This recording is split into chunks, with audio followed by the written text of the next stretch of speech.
복 있는 사람이라는 제목으로 하나님 말씀 전하겠습니다. 자, 우리들에게는 복이 필요합니다. 사람들은 살아가기 위해서 복이 필요하다는 사실을 다 알고 있습니다. 그러면 왜 우리가 살기 위해서 복이 필요합니까? 그것은 우리가 완전하지 못한 피조물이기 때문입니다. 피조물은 스스로 살지 못합니다. 피조물은 창조주에게 직접 간접으로 모든 것을 살기 위해서 의존해야 되기 때문입니다. 그래서 창조주 하나님의 복이 필요합니다. 성경에도 분명히 말씀하고 있습니다. 하나님이 그들에게 복을 주시며 이르시되 생육하고 번성하여 바다에 충만하라 새들도 땅에 번성하라 하시니. 자, 아직 사람을 만들기 전이었습니다. 새들과 바다의 고기들과 땅의 짐승들을 다 만드시고 나서 생육하고 번성하라라고 하셨습니다. 그런데 그냥 잘 살아라, 생육하고 번성하라는 말은 잘 살아라 이 뜻이잖아요. 그냥 잘 살아라 그런 것이 아니고 하나님께서 그들에게 복을 주시며 먼저 복을 주시면서 생육하고 번성하라라고 하셨습니다. 그것은 곧 짐승들도 생육하고 번성하기 위해서는 피조물이므로 창조주 하나님의 복을 받아야만 한다는 것을 의미합니다. 하나님의 복을 받지 못하면 짐승들과 모든 생물들도 이 땅에서 생육하고 번성할 수가 없습니다. 그래서 하나님이 주신 복은 곧 피조물이 이 땅에서 살아가게 하시는 은혜다라는 사실을 알 수 있습니다. 하나님의 복은 피조물이 이 땅에서 살아가게 만드시는 은혜입니다. 피조물은 저절로 자기 힘으로 번성하고 저절로 자기 힘으로 생육하는 것이 아닙니다. 하나님이 번성하고 생육하도록 복을 주셔야만 가능한 것입니다. 자, 바다의 고기와 땅의 새와 짐승들도 살기 위해서는 하나님의 복이 필요한데, 그러면 우리 사람들에게는 하나님의 복이 필요할까요? 필요하지 않을까요? 사람도 살기 위해서, 번성하기 위해서, 생육하기 위해서 하나님이 주시는 복이 필요합니다. 사람을 만드시고 나서 하나님께서 이렇게 말씀하셨습니다. 하나님이 그들에게 복을 주시며 하나님이 그들에게 이르되 생육하고 번성하여 땅에 충만하라 땅을 정복하라 바다의 물고기와 하늘의 새와 땅에 움직이는 모든 생물을 다스리라 하시니라. 또 사람을 만드시고 하나님께서는 땅에 가득하고 번성하고 생육하고 충만하라 이렇게 말씀하셨습니다. 뿐만 아니라 다른 모든 짐승들을 다스리라 이렇게 말씀하셨습니다.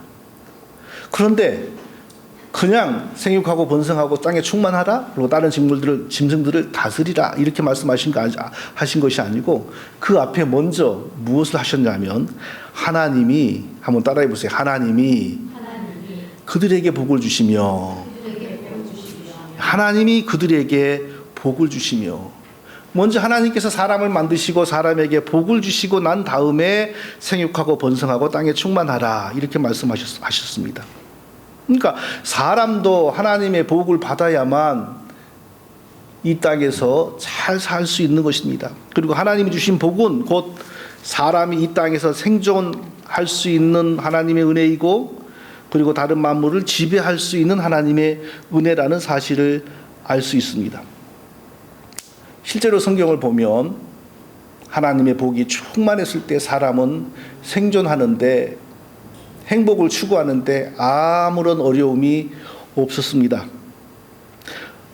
지금처럼 살기 위해 양식을 얻기 위해 피땀을 흘리면서 고생하지 않아도 다 얻을 수 있었습니다. 하나님의 복이 충만했으므로 사람이 생존하는 데 필요한 모든 것이 하나님의 은혜로 다 주어졌습니다. 그런데 어느 순간 이것이 사라집니다.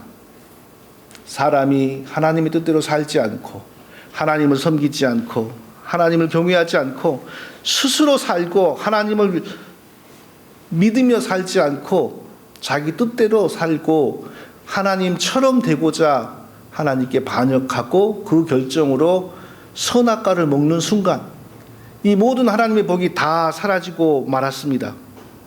그리고 대신에 하나님의 저주와 심판이 임하였습니다.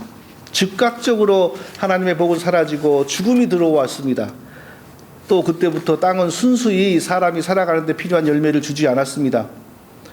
열매가 이전보다 현저하게 줄어들었을 뿐만 아니라 가시와 엉겅퀴가 나와서 그 열매를 만드는데 적극적으로 방해하기를 시작했습니다. 그러니까 사람이 열심히 허리가 구부러지도록 일을 하고 수고해도 열매를 얻기가 너무 어려워진 거죠. 생존이 어려워졌습니다. 뿐만 아니라 다른 짐승과 동물들을 지배하는 것도 이전과 같지 못합니다. 짐승들의 성질이 변화해서 사람에게 순종하지 않고 사람을 죽이려고 오히려 덤벼듭니다. 왜 이렇게 됩니까? 하나님이 사람을 지으시고 주신 복이 범죄로 인하여 사라졌기 때문입니다. 자, 그러면 이 사라져버린 하나님의 복을 다시 회복할 수 있는 방법은 없는가? 있지요. 그게 바로 예수 그리스도의 복음입니다. 그게 바로 기독교입니다. 자, 먼저 하나님의 복을 다시 회복할 수 있는 길이 무엇인지를 살펴보겠습니다. 그것은 바로 예수 그리스도만이 우리에게 잃어버린 하나님의 복을 회복시켜 주신다는 것입니다. 하나밖에 없습니다. 다른 것은 없습니다. 오직 예수 그리스도만이 우리에게 잃어버린 하나님의 복을 회복시켜 주십니다. 자, 왜 예수 그리스도는 우리에게 잃어버린 하나님의 복을 회복시켜 주신가요? 그 방법은 무엇입니까? 하나님의 저주와 분노와 심판을 우리가 다 이미 처음부터 받기 시작했고 태어나면서부터 받기 시작했고 영원히 받아야 하는데 아무 죄와 이유가 없는 예수 그리스도가 홀로 우리의 모든 죄와 저주를 대신 짊어지고 십자가에서 저주를 받고 피를 흘리고 죽으셨기 때문입니다. 그리고 그 예수 그리스도를 믿고 예수 그리스도 안으로 들어가기만 하면 하나님께서는 저주를 거두시고 이전에 허락하시던 복을 서서히 다시 회복시켜 주시는 것입니다. 자, 왜 우리가 예수를 믿으면 잃어버린 복을 다시 회복받습니까? 혹시 우리가 예수를 믿는 노력과 정성 때문에 복이 회복이 되는 것입니까? 많은 사람들이 그렇게 생각합니다. 내가 예수를 믿으니까 그게 강조점이 있는 게 아니라 내가 지극정성으로 예수를 믿으니까 내가 지극정성으로 예수를 믿으니까 그래서 하나님이 내게 잃어버린 복을 회복시켜 주신다. 이렇게 생각하는 사람들이 의외로 많습니다. 제가 지난번에 한국에 가서 졸음을 쫓기 위해서 얼마나 커피를 많이 마셨는지 아마 내 생전에 그렇게 커피를 자주 많이 마신 적은 없을 것 같습니다. 커피를 많이 마셔서 위가 상했는데 또 그때 제가 치과에 가서 이빨 치료를 하느라고 소염 진통제를 또 계속 같이 먹었습니다. 그랬더니 지금 그 후유증이 오는 것 같아요. 그 위가 상해가지고 조금 제가 어렵습니다. 그래서 아침에 일찍 위장약을 먹고 있는데요. 자, 이 위장약을 제가 먹어서 위의 병이 나았다고 하겠습니다. 그러면 왜 나온 겁니까? 내가 이 위장약을 먹는 나의 정성 때문에 나온 겁니까? 아니면 위장약이 낫게 만든 겁니까? 위장약이 나를 낫게 만든 거죠. 똑같은 거죠. 왜 예수를 믿으니까 구원을 받고 잃어버린 복을 다시 되찾는가? 예수 믿는 나의 정성 때문이 아니고 예수 때문입니다. 왜 예수 때문입니까? 예수 그리스도가 나의 죄를 대신 짊어지고 내가 받아야 할 하나님의 저주와 심판과 분노를 대신 다 받으시고 그 흠없으신 피를 하나님께 드리셨기 때문입니다. 하나님은 오직 예수 그리스도의 피를 받으시고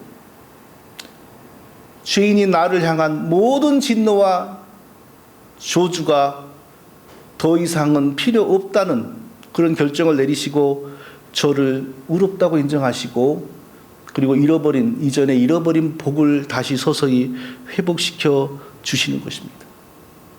내가 예수를 믿는 나의 마음 때문에 하나님이 나를 고쳐주시는 것이 아니고 아무 죄 없으시면서 나를 대신하여 십자가에서 피 흘리신 예수 때문입니다. 그런데 얼마나 많은 사람들이 내가 지극정성으로 예수를 믿으니까 이런 것을 강조하는지 모릅니다.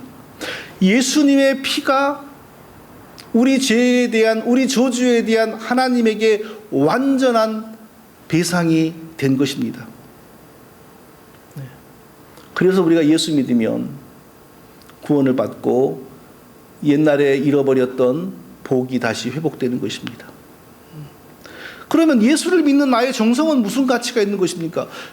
내가 복을 받는데 전혀 그게 역사하지 못합니다. 예수 믿으면 다시 복을 회복하고 영원한 생명을 얻는다고 성령이 가르쳐 주시니까, 성령이 가르쳐 주신 그 지식을 따라 우리가 예수를 믿은 것이죠. 내가 지극히 정성으로 예수 믿으니까 하나님이 내게 복을 주시고 구원해 주셨다. 그거 절대로 아닙니다. 사도 바울은 이 원리를 몰랐습니다. 자기가 보기에는 저주를 받아 십자가에 비참하게 달려서 아주 부끄럽게 죽은 한 사람의 사형수일 뿐인데, 많은 사람들이 내게 구원을 주시는 분, 다시 나에게 잃어버린 복을 회복시켜 주신 구세주라고 하며 예수를 믿으니까 사도 바울은 도무지 이해를 할 수가 없었습니다. 그래서 그런 신앙이 계속 전파되고 확산되면 사회의 상식이 무너지고 사회의 가치가 변질될 것이라고 생각해서 예수 믿는 사람들을 죽이는데 앞장을 섰습니다.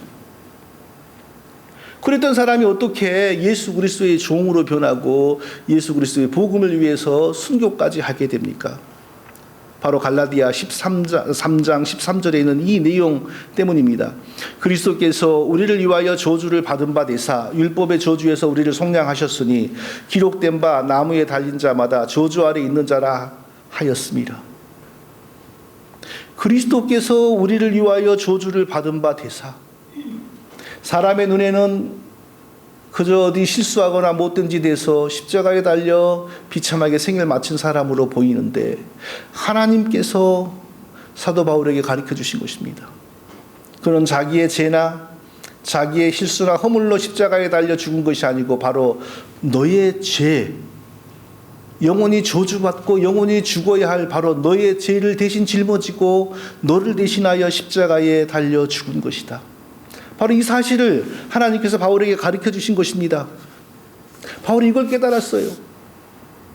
이걸 깨닫고 나니까 예수 그리스도가 한낱 십자가에 달려 죽은 흉악한 범죄자인 줄 알았는데 나를 살리기 위하여, 바로 십자가에 달려 피 흘려 죽을 때 내가 흘리는 이 피가 바울을 살리고 정의 처리를 살리고 이 자리에 있는 성도님들을 살릴 것이라는 예수 그리스도의 그 명확한 생각을 가지고 예수님은 십자가에서 대신 우리를 위하여 죽으신 것입니다.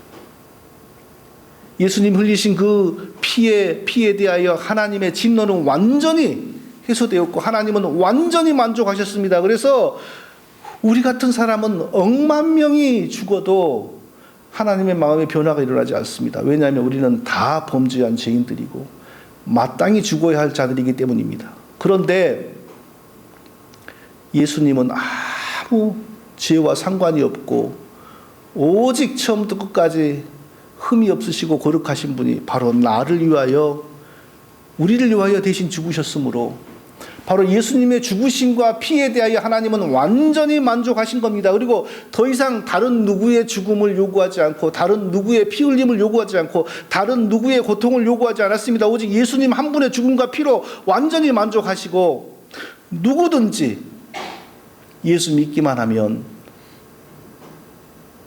저주와 사망에서 벗어나 영원한 생명을 얻고 그리고 이전에 잃어버렸던 복을 다시 회복할 수 있다라고 선언한 것입니다. 자, 예수 믿어서 얻는 하나님의 복의 최고의 핵심은 무엇입니까? 영혼의 생존권입니다. 우리가 예수 믿었을 때 얻는 최고의 복, 그것은 우리 영혼의 생존권입니다. 예외가 없습니다. 누구든지 하나님이 주신 은혜를 따라 예수 그리스도를 믿으면 우리 영혼이 생존합니다. 영원히 삽니다. 영혼의 생존권은 100% 보장이 됩니다. 그런데 육신의 행복권과 육신의 생존권은 반드시 이 땅에서 확실하게 실현되는 건 아닙니다. 육신의 행복권, 아담은 육신의 행복, 추구권, 육신의 생존권 다 있었지요. 처음에 범죄하지 않았으면 아담에게는 아무것도 어려운 점이 없었습니다. 그러나 우리가 이 땅에서 예수 믿는다고 해서 쉽게 말해 우리가 병이 안 걸리고 병이 걸려도 반드시 낫고 사업을 벌리기만 하면 반드시 잘 되고 또 예수 잘 믿으면 열심으로 잘 믿으면 승진하고 예수 잘 믿으면 좋은 집 사고 자 이것이 바로 우리 육신이 세상에서 필요로 하고 요구하는 행복권이고 생존권이죠. 그런데 이것은 반드시 100% 보장되는 건 아닙니다. 그것은 하나님 보시기에 합당할 때 주시는 것입니다. 바로 예수 믿으면 이 땅에서 육신의 행복권, 육신의 생존권도 확실하게 보장된다라고 하는 게 번영신학이라고 하는 것인데 번영신학이라고 하는 건데 예수 믿으면 건강하다. 예수 믿으면 돈 번다. 예수 믿으면 좋은 집 산다. 예수 믿으면 승진한다. 바로 이런 거 주장하는 거죠. 자, 그 번영신학이 진리라면 사도 바울은 예수 잘 믿은 겁니까? 못 믿은 겁니까? 결국에는 감옥에 갇혀서 쓸쓸하게 살았습니다. 그래서 얼마나 외로우면 자기 제자들에게 편지하고 어서 석기 좀 나에게 와라. 다 가버리고 난 혼자 있다. 마지막 편지 그런 편지 씁니다. 사도 바울이. 그리고 언제 누구랑 함께 죽었는지도 모르게 쓸쓸하게 처형되었습니다. 베드로는 어디 뭐 편히 살다가 죽었습니까? 어디서 어떻게 죽었는지 알 수도 없게 아주 비참하게 죽었죠. 번영신학에 의하면 예수님과 예수님의 사도들과 올바르게 믿은 역사 속의 모든 사람들은 다 실패자들입니다. 그들이 실패자가 아니라 예수 믿으면 우리 육신의 행복권과 육신의 생존권도 확실하게 보장된다라고 가르치는 번영신학이 틀린 것이죠. 예수 믿으면 영혼의 생존권은 100% 이 땅에서 보장이 됩니다. 그러나 육신의 생존권은 그것은 불분명합니다. 나중에 부활 이후에야 죽고 난 이후에야 확실하지만 한번 죄로 물들었기 때문에 예수 믿는다고 해서 반드시 병 안 걸리고 모든 것이 육신의 것이 잘 되는 것은 아닙니다. 하나님이 그 부분에 대해서 하나님이 주시는 대로 감사하고 하나님의 은혜 안에서 만족하고 주어진 형편 안에서 최선을 다하여 하나님을 섬기는 것이 올바른 성경의 가르침인 것입니다. 자, 둘째로 그러면은 자, 그리스도 안에서 하나님의 복이 회복되었고 회복되어 가는 인생의 특징이 무엇인지 살펴보겠습니다. 1절을 제가 읽어보겠습니다. 1절 복 있는 사람은 악인의 길을 쫓지 아니하고 죄인의 길에 서지 아니하며 오만한 자리에 앉지 아니하고 자, 이 모습이 바로 하나님의 복이 회복되고 있는 사람의 특징입니다. 복 있는 사람은 악인의 길을 쫓지 아니하고 죄인의 길에 서지 아니하며 오만한 자리에 앉지 아니하고 자, 하나님의 복이 회복되고 있는 사람의 특징 세 가지를 지금 말하고 있는데 이 세 가지와 거리가 멀다고 합니다. 첫째, 악인의 꾀를 쫓지 않습니다. 성경이 말하는 악인은 도덕적인 악인이 아닙니다. 근본적으로 하나님을 무시하고 하나님을 마음에 두지 않고 하나님을 멸시하는 사람을 성경은 악인이라고 합니다. 만일 도덕적인 차원으로 악인을 말한다면 남에게 피해 주지 않은 사람은 다 악인이 아니죠. 그러면 세상에 악인이 없죠. 우리 사람의 IQ가 상당히 높습니다. 그래서 자기 이익을 위해서는요, 막 계산하고 연구하고 궁리하지 않아도 금세 합니다. 뭘 해야 어떻게 해야지 나에게 이익이 되는지 금방 알아버립니다. 그래서 우리 IQ가 대단하기 때문에 순간적으로 우리에게 이익이 되는 길을 선택합니다.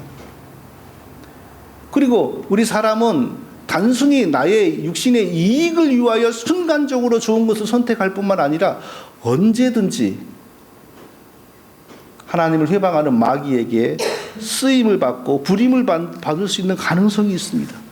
왜냐하면 태어날 때부터 죄인으로 태어나기 때문에 죄와 사단에게 팔린 상태로 태어나기 때문입니다. 사람이 영리하면 IQ가 높으면 한 160 정도 된다 그래요. 저는 거기 근처에 가려면 어림도 없어요. 그렇게 머리 좋은 사람이 아니에요. 사람은 영리하면 한 160까지 간다는데 IQ가 마귀는 얼마나 되는지 아세요? 어떤 책에 보니까 무슨 방법으로 측정을 했는지 모르지만 사람의 IQ를 측정하는 방식으로 마귀의 IQ를 측정해 보니까 마귀의 IQ가 6,000점이 나오더랍니다. 6,000이. 이거 얼마나 영리합니까? 또 마귀에게는 나름대로 능력과 권세가 있습니다. 영원히 자기 것은 아니지만 일시적으로 자기에게 충성하는 사람, 자기에게 잘하는 사람에게 줄 수 있는 세상의 영화가 있습니다. 그래서 예수님에게도 실제로 나에게 절하면 이 세상의 영광을 내가 너에게 주겠다라고 했었지요. 그러나 예수님은 마귀가 그것을 가지고 있는 것 같지만 진짜 마귀의 것이 아니고 또 그걸 영원히 마귀가 소유하지도 못한다는 것을 아시기 때문에 오직 하나님 백성은 하나님만 섬겨야 하느니라 라고 물리치셨습니다. 자, 하나님으로부터 거듭남과 믿음을 선물 받지 못한 모든 사람은 마귀에게 부림을 받지 않을 수가 없습니다. 어둠에 속해 있기 때문입니다. 언제든지 마귀가 부릴 수 있는 사람들입니다. 은혜를 받지 못하면 당연히 기본적으로 자기 육신을 위해서 순식간에 이익이 되는 궁리를 잘하지요. 꾀를 잘 부립니다. 그리고 또 사람의 영혼을 가지고 장난질하기를 좋아하는 마귀의 부림도 순식간에 받을 수 있습니다. 그러니 사람이 이익을 위해서 악한 꾀를 부리고 못된 궁리들을 계속해 나가는 것을 막을 재간은 없는 겁니다. 왜? 순수한 사람의 능력으로만 해도 그게 막기가 어려울 텐데 사단이 사람을 붙들어서 그런 지혜를 주고 역사를 일으키면 막을 재간이 없습니다. 모든 꾀를 동원하고 모든 일들을 다 하는 그런 사람의 악한 꾀를 부리는 모습은 정말로 사람이 통제 불가능합니다. 그러나 그런 악한 꾀를 계속 부리고 살다 보면 결국 세상에서도 어떻게 됩니까? 죄인의 길에 서게 되는 일이 거의 다반사입니다. 쉽게 말하면 감옥에 가죠. 신문에 오르락내리기도 하죠. 물론 이 세상에서 그게 다 명확하게 정의가 실현되는 건 아닙니다. 80년대 초에 제가 한국에 살 때 이 감옥에 있던 젊은 죄수들이 탈옥을 해가지고 서울의 어떤 그 가정집에서 이제 농성을 해서 TV 막 기자들이 다 가서 취재를 하고 그랬는데 거기서 창틀에 대고 뭐라 그랬냐면은 우리 너무 잘 아는 말, 유전 무죄, 무전 유죄. 돈 없으면 조그만 죄를 지어도 감옥에 가고 돈이 많으면 큰 죄를 지어도 감옥에 안 가는 세상. 이걸 외쳤어요. 그리고 그들이 스스로 목숨을 끊었던 것으로 기억납니다. 이 세상에서는 그렇습니다. 이 세상에서는 악한 꾀를 부리고 진짜 더 영리하고 진짜 권세가 있고 돈이 많으면 이 세상에서는 죄인의 길에 서지 않습니다. 끝까지 성공자가 되니까요. 그러나 돈이 없고 권세가 없으면 작은 죄를 짓고도 작은 악한 꾀를 부리고도 감옥에 가서 10년, 20년을 썩습니다. 이 세상에서는 그렇습니다. 그런데 그래서 말이요 제가 하는 얘기인데요. 제가 신문이나 TV에 나오는 정치 얘기를 거의 잘 하지 않지 않습니까? 제가 딱 한 번 할 테니까 좀 거슬려도 이해를 하시기 바랍니다. 그 한국의 대통령이 했던 그 노태우라고 하는 분이 자기 부인을 그 광주에 보내서 그 죽은 사람들에게 사죄를 시키고 살아남아있는 유가족들에게 또 사죄를 시키고 그런 신문 기사를 오래전에 본 적이 있습니다. 그런데 그 다음에 또 맏아들을 보내서 또 그 죽은 사람들 앞에 사죄를 시키고 유가족들에게 사죄를 시켰다 하는 뉴스를 봤는데 얼마 전에 또 그랬어요. 그러니까 아내를 한 번 보내고 맏아들을 2번을 보낸 거예요. 그 사람은 세상에서 성공자 아닙니까? 대통령까지 있고 정권을 잡는 과정에서 물론 수백 명의 민간인들이 죽었지만 끝까지 권세와 재물로 죄인의 길에 한 번 쓰긴 섰나요? 그러나 그 주변 사람들은 아무도 인정하지 않습니다. 내가 한 일이 아니다. 내가 한 일이 아니다. 그거 뭐 우연히 그렇게 된 것이지 내가 뭐냐. 나의 성공과 나의 권세와는 상관이 없는 일이다. 다 그래요. 근데 그 사람만 오직 그 사람만 부인을 보내서 사죄를 시키고 맏아들을 2번이나 보내서 사죄를 시키더라고요. 저 그런 모습을 보면서 그분이 하나님의 복을 받았는지는 모르겠어요. 근데 딸이 열심히 교회를 다닌다는 말은 들었습니다. 딸이 권면해서 그런지 아버지 만일에 실제로 그 아버지가 권력을 잡고 누리는 과정에서 억울하게 죽은 민간인이 수백 명이었습니다.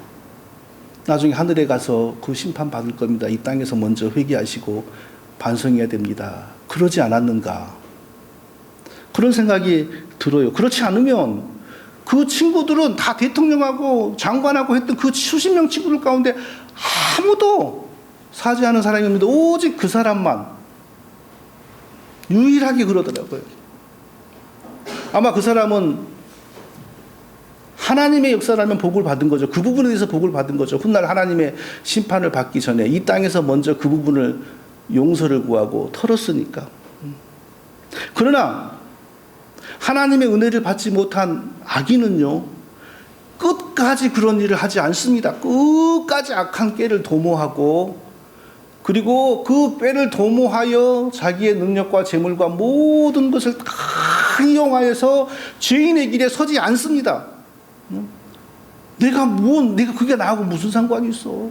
끝까지 죄인의 길에 서지 않습니다. 힘으로 다 막습니다. 그리고 오만한 자리에 앉습니다.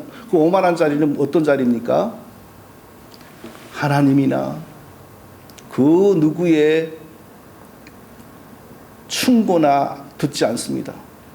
오직 자기만, 이 세상에 자기만 혼자 있는 것처럼 그렇게 하고 살다 나중에 훗날 하나님 앞에 심판을 받게 되는 것입니다. 그러나 하나님의 복을 받고 예수 믿고 구원받고 잃어버린 하나님의 복이 회복된 사람은 그럼 어떤 모습으로 살까요? 2절에서 바로 그 모습을 노래하고 있습니다. 오직 여호와의 율법을 즐거워하며 그 율법을 주야로 묵상하는 자로다. 1절에서는 악인들의 모습을 말하죠. 악인들의 모습을 말하면서 복 있는 사람은 악인의 길을 따르지 않고 죄인의 길에 서지 않고 오만한 자리에 앉지 않는다라고 했고, 이제 2절에서는 적극적으로 그런 복 있는 사람, 복을 회복한 사람은 어떻게 사느냐? 오직 여호와의 율법을 즐거워하며 그 율법을 주야로 묵상하는 자로다. 자, 이 시편의 저자가 살 때 성경이라고 해봐야 지금처럼 이렇게 많지 않았어요. 모세가 쓴 성경 5개 정도밖에 없었는데 그 5개도 일반인들이 가질 수는 없었죠. 그러니까 일반인들은 대개 이제 전해 듣고 간접적으로 교육받았겠죠. 그래서 그 모세가 쓴 것은 대부분 율법입니다. 하나님의 백성은 이거 하지 말아야 한다. 하나님의 백성은 이것을 반드시 해야 한다. 이런 내용이 줄을 이루고 있습니다. 이것을 해야 한다, 하지 말아야 한다. 이게 한 613가지라고 어떤 성경학자들은 이렇게 집계를 했습니다. 복 있는 사람, 하나님의 은혜를 다시 회복하고 있는 사람은 어떻게 삽니까? 하나님이 하라고 하신 일들, 하나님이 하지 말라고 하신 일들에 대한 하나님의 말씀을 연구하고 생각하고 궁리하며 사는 것이 특징이라는 것입니다. 이것이 바로 하나님의 복을 받은 사람의 특징입니다. 오직 여호와의 율법을 즐거워하며, 그러니까 일도 하지 말고 직장도 나가지 말고 성경만 보라는 거, 그런 뜻이 아니고요. 어떤 일보다 이게 가장 하나님 백성의 특징이 된다는 것입니다. 하나님의 말씀을 생각하고 연구하고 궁리하는 것이 복을 회복한 사람, 하나님의 복을 받은 사람의 최고의 특징이라는 것입니다. 실제로 시편을 제일 많이 기록한 다윗은 무슨 일 하면서 시편을 기록한지 아십니까? 다른 일 하나도 안 하고 책상 앞에만 앉아가지고 시편 쓴 게 아니고요, 열심히 아버지 양쳤습니다. 다윗의 대부분의 시가 아버지 양칠 때 나온 시들입니다. 열심히 양을 치고 양들이 추위에 떨면 따뜻하게 하고 양들에게 맹수가 달려들면 목숨 걸고 가서 싸우고, 그런 생활을 하면서 시편에 다윗의 많은 시들이 기록이 되었습니다. 오직 여호와의 율법을 즐거워하고 그 율법을 주야로 묵상하는 자로다. 이 말은 일하지 말고 다른 일 하지 말고 성경만 부지런히 읽어라 이런 뜻이 아니고, 악한 꾀를 쫓아서 살아가며 결국 죄인의 자리에 앉고 결국 오만한 자리에 앉아버리는 복을 받지 못한 사람들과 정반대가 되는 하나님의 복을 받은 성도의 모습을 말하고 있는 내용입니다. 이때는 아직 예수 믿는 신앙이 오지 않았지요. 이때는 예수 믿는 신앙이 아직 등장하지 않아서 율법을 따라 이것을 하면 안 된다, 저것을 해야 한다, 이런 것 중심으로 하나님을 섬길 때입니다.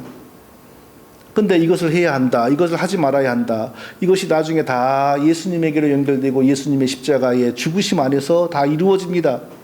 그러니까 이때 당시에 복 있는 사람은 여호와의 율법을 주야로 묵상하고, 이 말을 지금의 말로 다시 바꾸면 어떻게 되냐면, 복 있는 사람은 예수 믿기를 좋아하고, 복 있는 사람은 예수 사랑하고, 복 있는 사람은 예수와 동행하고, 이렇게 변하는 것입니다. 우리가 복을 받았다면, 우리가 예수 믿고 구원의 복을 받고 생존의 복을 받고 행복의 복을 받았다면 어떻게 변합니까? 예수 믿기가 좋고 예수가 사랑하고 예수를 사랑하게 되고 예수와 함께 하게 되는 것입니다. 자, 우리가 그렇게 살았을 때 또 어떤 복이 우리에게 따라옵니까? 제가 3절을 읽어보겠습니다. 저는 시냇가에 심은 나무가 시절을 쫓아 과실을 맺으며 그 잎사귀가 마르지 아니함 같으니 그 행사가 다 형통하리로다. 저는 시냇가에 심은 나무가 시절을 쫓아 과실을 맺으며 그 잎사귀가 마르지 아니함 같으니 그 행사가 다 형통하리로다. 자, 여기서 잎사귀가 항상 푸르다고 합니다. 복 있는 사람, 예수와 함께하는 사람, 예수 믿기 좋아하는 사람, 예수 사랑하는 사람. 잎사귀가 항상 푸르다. 시적인 용어죠. 그 행사가 다 형통하다고 했습니다. 이것은 절대 세상 사람들이 보기에 멋있고 화려하다는 걸 의미하지 않습니다. 아니, 잎사귀가 푸른 것보다, 이때 당시 사람들에게도 어떤 나무가, 시냇가에 심겨진 나무가 잎사귀가 푸른 것보다 더 멋있는 건 한두 가지가 아니었겠죠. 이때 당시 이스라엘 사람들도요, 저 인도에서 생산되는 그 좋은 옷감들을 수입해 가지고 옷을 만들어 입었고요. 또 다른 한 데서 수입해 들어오는 향신료, 보석 이런 거 다 알았어요. 자, 그런 좋은 옷감, 특히 그 야곱이 가장 사랑하는 아들 요셉에게 입혀주었던 채색 옷 같은 게 바로 먼 외국에서 수입되는 그런 옷이었거든요. 그런 거에 비하면 나무 잎사귀가 푸르는 게 뭐가 그렇게 멋있고 가치 있습니까?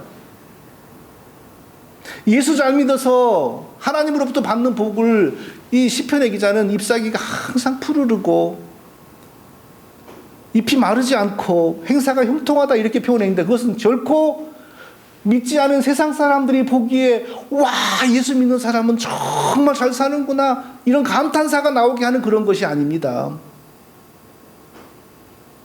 이스라엘 백성들이 광야에서 어찌 살았습니까? 나무 한 그릇, 곡식 한 그릇 없었습니다. 그런데 하루하루 하나님이 주시는 만나로 살았잖아요. 그러면 그때 다른 이방인들 좀 사는 사람들 어떻게 사는지 아십니까? 다들 곳간에 최소 몇 개월치 양식 쌓아두고 살았고, 다들 더 있는 사람은 몇 년치 양식을 쌓아놓고 살았어요. 몇 년치, 몇 개월치 양식을 곳간에 쌓아놓고 사는 사람들 입장에서 볼 때 하루하루 광야에 나와가지고 만나를 긁어와서 이렇게 먹는 사람들이 뭐 있어 보입니까? 이스라엘 백성들이 애굽에서 급히 나오느라 옷감도 많이 못 가져오고 옷도 많지 않았어요. 신발도 한 벌 아니면 두 벌밖에 없었어요. 근데 그때 당시 이방인들 살 만큼 사는 사람들은 어찌 살았습니까? 신발이 여러 컬레 있었어요. 옷도 여러 벌 있었어요. 근데 그런 사람들 입장에서 단벌옷 입고 사는 이스라엘 백성들이 와, 하나님 믿으니까 정말 잘 사네, 이랬을까요? 그러면 이 시편이 말하는 시적인 언어들, 그 잎사귀가 항상 푸르고 마르지 않고 그 행사가 다 형통하다, 이것은 무슨 말입니까? 하나님 은혜 안에서 형통하다는 것입니다. 전혀 세상 사람들이 맛보지 못하는 하나님의 은혜 안에서 형통하다는 것입니다. 세상 사람들은 며칠, 몇 날, 몇 년의 양식을 쌓아놓고 살지만 하나님 백성 그러지 않는다는 거예요. 하루하루 가서 들판에 가서 만나를 거두어 드려요.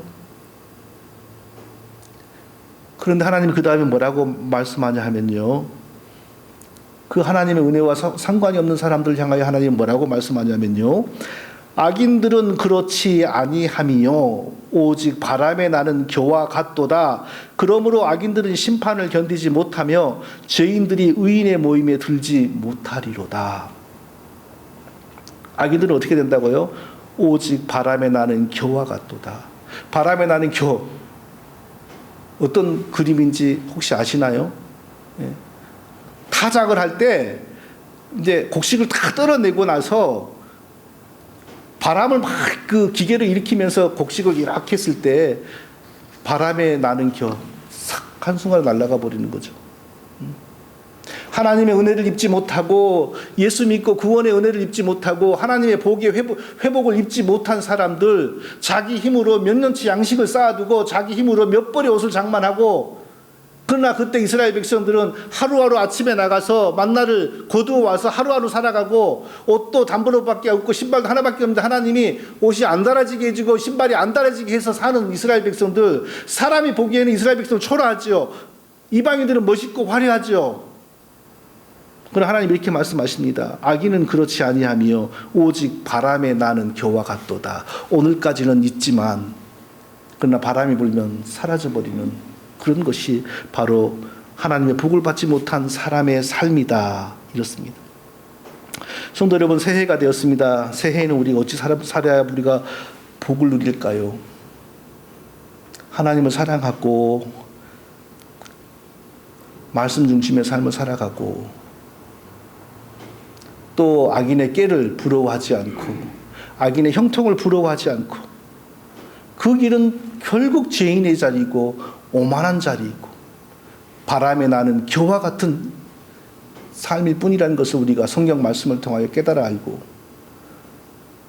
예수 믿는 것을 가장 소중히 여기고 하나님 말씀 따라 사는 것을 가장 복된 것으로 알고 살아가는, 그래서 하나님이 자기 백성들에게 주시는 잎사귀가 마르지 않고 항상 푸르르고 그 행사가 다 하나님 안에서 형통한 그러한 복이 새해에는 저와 우리 모두에게 충만하시기를 예수님의 이름으로 축원드립니다. 걸어가신 아버지 하나님,